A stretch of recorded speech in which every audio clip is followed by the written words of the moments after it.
ప్రతి జీవికి ఒక యూనిక్ రూపం ఉంది. ఇప్పుడు నా తంబు ఫింగర్ ప్రింట్ నీది మ్యాచ్ కాదు కదా. బయోమెట్రిక్ ఎందుకు వచ్చినాయి అంటే సృష్టి ఏం చెప్తుంది, we are all similar but not eye to eye same. కాబట్టి ఐ టు ఐ కంపేర్ చేయకండి. We are similar but uniquely talented అన్నప్పుడు ఏమర్థం, నేను ఎక్కువ నువ్వు తక్కువ అని కాదు అని అర్థం. అందరూ సృష్టి జరగాలంటే అన్ని జీవులు దేని పని చేయాలి. సింహము సంపుకొని తినడే పులికి సంపుకొని తినడే పెట్టినంటే ఆ పులి సింహంకి దాన్ని సంపుకునేది పెట్టకపోతే ఆ లైఫ్ సైకిల్ నడవది. కాబట్టి అది సంపుతుంది అని దాన్ని చెడ్డది అని అనలేం మనం.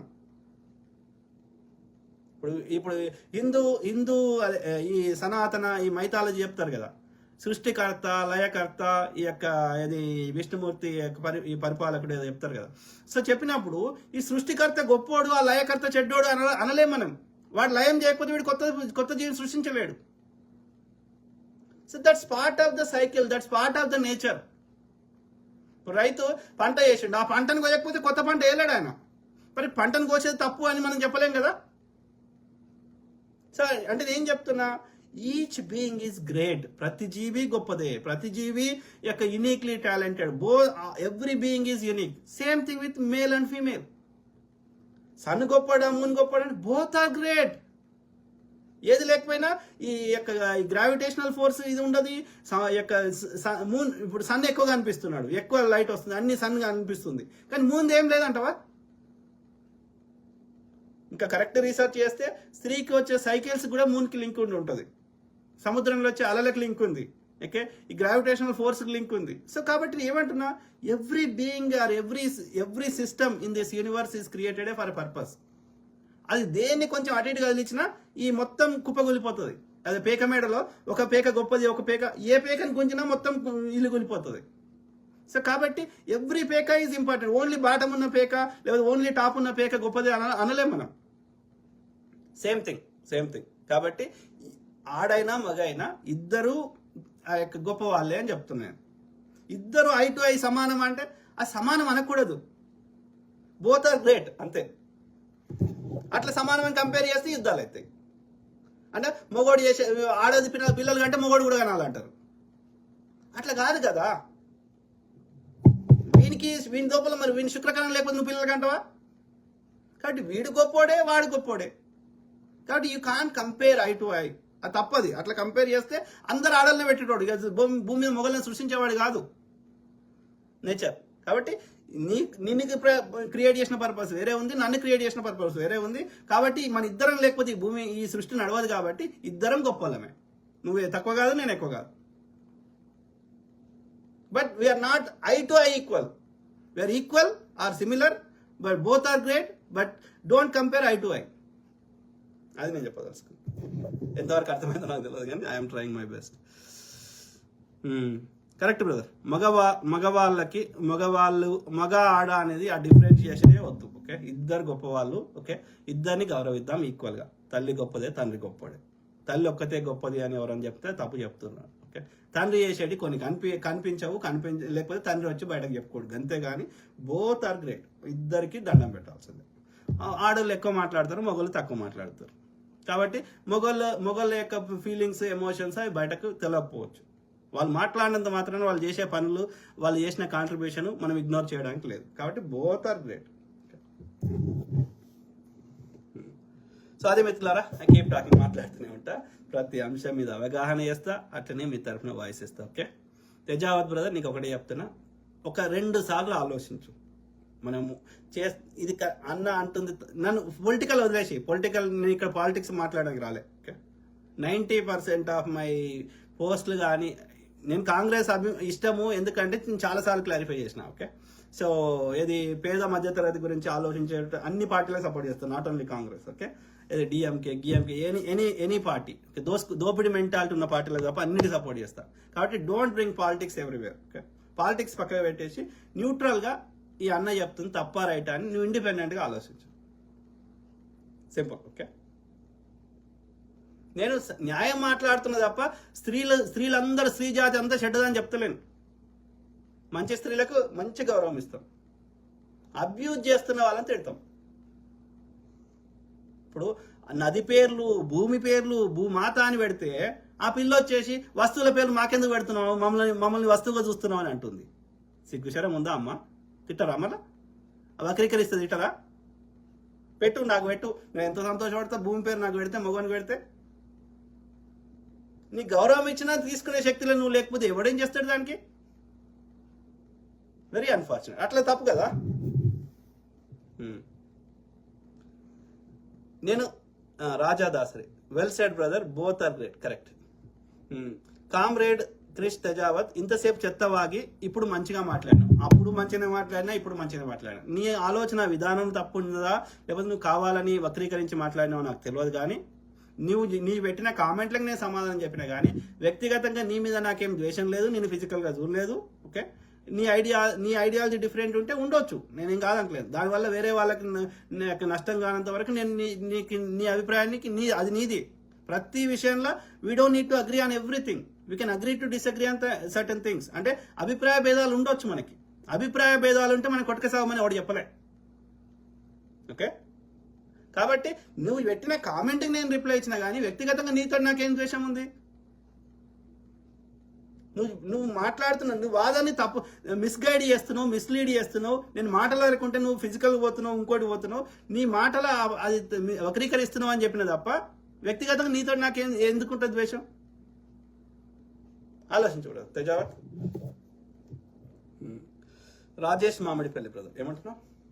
కొంతమంది మగవాళ్ళు ఏమంటున్నారంటే గతంలో స్త్రీలకు అన్యాయం జరిగింది కాబట్టి ఇప్పుడు ఎక్కువ ప్రిఫరెన్స్ ఇవ్వాలి అన్నట్టుగా మాట్లాడుతున్నారు.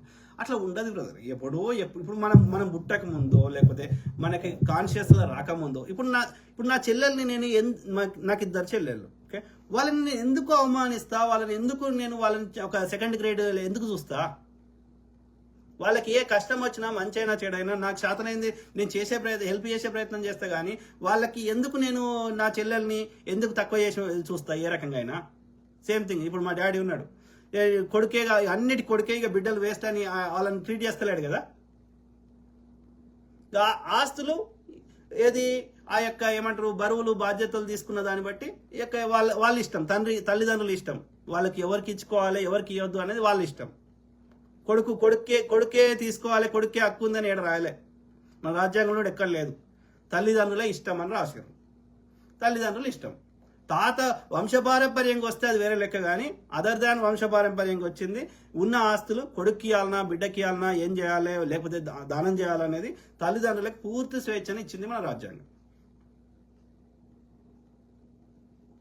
మరి ఇప్పుడు ఐడియల్గా అయితే ఏం చేయాలి? ఒక 50% తల్లిదండ్రులకు ఇచ్చేసి మిగిలిన 50% పిల్లలందరికీ ఒక మనిషికి ఈక్వల్ పార్ట్స్ ఇస్తే ఏ కొట్లాట ఉండదు. మిగిలిన 50% తల్లిదండ్రులు ఇష్టం. వాళ్ళకి ఏ కొడుకు నచ్చిందా, ఏ బిడ్డ నచ్చిందా, ఎవరికి ఇవ్వాలని వాళ్ళ ఇష్టం. మిగిలిన 50% మాత్రం ఉన్న అందరి పిల్లలకి అందరికి ఈక్వల్ పోర్షన్ చేసేస్తే ఆడైనా మగైనా తలకానప్పి పోతుంది. That is ideal. అది కానీ ఇప్పుడున్న చట్టాల ప్రకారం ఆస్తి ఎవరికి ఇవ్వాలనేది తల్లిదండ్రులకి సంపూర్ణ హక్కులు ఉన్నాయి. కొడుకు నాకే ఈ బిడ్డ నాకే అనే హక్కు బిడ్డకు లేదు, కొడుకు లేదు. కాబట్టి ఇక్కడ ఎవరు అన్యాయం చేస్తారు? ఆడపిల్లకి ఇంటి పేరు నీకు నచ్చిన పేరు పెట్టుకో. వాళ్ళ ఇంటి పేరుని, వాళ్ళ కొడుకుని, వాళ్ళ వంశాన్ని, వంశ గౌరవాన్ని, వంశంకున్న ఇప్పుడు నీకు ఫలానా ఇంటి పేరుతో ఉన్నావు. ఈ ఇంటికి వచ్చినావంటే ఇప్పుడు వీళ్ళకున్న పేరు, ప్రతిష్టలు అన్నీ నీకు వచ్చేస్తున్నాయి కదా. వీళ్ళ ఆస్తులు కూడా నీకే ఇస్తాడు కదా. మళ్ళీ నీకు ఎవడు తక్కువ చేసిండు? ఎవడు నేను వెళ్ళిపోమంటే ఇంట్లోకి వెళ్ళి అక్కడున్న పిల్లని ఇక్కడికి వాళ్ళ ఇంటికి తెచ్చింది, ఈ వంశాన్ని నిలబెడతావని, ఈ వంశానికి ఒక అంకురం తెస్తావని, ఈ వంశం నీదని, ఇక్కడ ఉన్నాయని నీయే అని నీకు గౌరవం ఇస్తారు కదా. అంటే నీకు ఆ ఇంటి మీద హక్కు ఉంది, ఆ ఇంటి మీద సగం హక్కు, ఎంత కొంత హక్కు ఉంది, ఈ ఇంటి మీద సంపూర్ణ హక్కు ఉంది కదా. మొగడికి ఏం హక్కు ఉంది? ఓన్లీ ఇటే ఉంది, అటేటుంది. అయినా కానీ వక్రీకరిస్తా, నాకు ఆ ఇల్లు కాదు, ఈ ఇల్లు కాదు అని అబద్ధం చెప్తా అంటే నీకు ఇచ్చిన గౌరవాన్ని, నీకు ఇచ్చిన అత్యంత పెద్దపీట మీద కూర్చుంటే పెడితే నువ్వు మళ్ళీ దాన్ని వక్రీకరిస్తా అంటే, విక్టిమ్ రోల్ ప్లే చేస్తా అంటే, ఇప్పుడు నీకు ఆ ఇంటి పేరు పెట్టుకోవచ్చు, ఈ ఇంటి పేరు, యూ హ్యావ్ ద ఫ్రీడమ్. నీకు కావాలంటే మార్చుకోవచ్చు, లేదంటే లేదు. మొగోడికి ఏముంది? రాకు, ఒకటే పేరు ఒకటే ఉంటుంది, వాడి ఇష్టం అంటే మార్చుకోవడానికి లేదు దానికి. So you have the freedom, you have the ఏమంటే నీకు స్వేచ్ఛ ఉన్నది, నీకు మల్టిపుల్ ఆప్షన్స్ ఉన్నాయి. మొగోడికి ఏడున్నాయి? అయినా వాడు వచ్చి కంప్లైంట్ చేస్తలేడు. నీకు అన్నీ ఉన్నా నువ్వు కావాలని నకరాలు చేస్తున్నావు. అంటే నీకు ఇవన్నీ కాదు, నీకు కావాల్సింది విచ్చలవిడితనం కావాలి. రోజుకు ఒకరితో తిరగాలి, నాకు బట్టలు ఇప్పుకొని తిరగాలి, నాకు రోజుకు మంచి రెస్టారెంట్లు తినాలి, నాకు ఇష్టం నడి చేస్తాయిగా, నన్ను ఎవ్వడేమనద్దు అని చెప్తున్నావు. అట్లా కలవది. మగవాడికి నీకంటే ఎక్కువ రెస్ట్రిక్షన్స్ ఉన్నాయి, ఆడదానికి కూడా ఉంటాయి. సమాజంలో బతుకుతున్నప్పుడు సమాజము కొన్ని ఎక్స్పెక్టేషన్స్ ఉంటాయి, వాటిని పాటించాలంతే. విచ్చలవిడితనం చేస్తే మరి వాడు పని చేయాలి, వాడు మగవాడు పని చేస్తూనే ఉంటాడు, నువ్వు తిరుగుతూనే ఉంటావా? ఉంటుందా అట్లా? బ్యాలెన్స్ అవుతుందా అట్లా? అది ఎల్లకాలం సాధ్యం అవుతుంది అట్లా? ఓన్లీ హక్కుల వరకు వచ్చే వరకే నాకు హక్కులు ఉన్నాయి కానీ బాధ్యతలు నేను తీసుకోనంటే కలుస్తుందా? సో అట్లా కలవదు. ఓకే, ఇద్దరికి నియమాలు నిబంధనలు వర్తిస్తాయి. రాజేష్ మామిడిపల్లి బ్రదర్, మా పిల్లలకి ఇద్దరి ఇంటి పేర్లు పెట్టాము, ఐఫన్ పెట్టుకొని, అలాగే నేను కూడా ఐఫన్ పెట్టుకొని అదే పేరు ఇద్దరు కలిపి మార్చుకున్నాము. మా భార్య కూడా ఇద్దరి పేర్లు కలిపి పెట్టు. అది ఇష్టం బ్రదర్, అది ఇండివిజువల్ చాయిస్. ఓకే, అది ఎవ్వడు రిస్ట్రిక్షన్ చేస్తలేడు. ఓకే, ఇట్లనే పెట్టాలి, ఇట్లనే ఉండాలని ఎవడు చెప్తలేడు. ఎవరికి నచ్చిన పేరు వాళ్ళు పెట్టుకోండి. ఓకే, రేపు పొద్దున వాడు 18 ఏళ్ళ దాన్ని వాడి ఇంటి పేరు మార్చుకుంటే నువ్వేమైనా ఆపే శక్తి నీకుందా?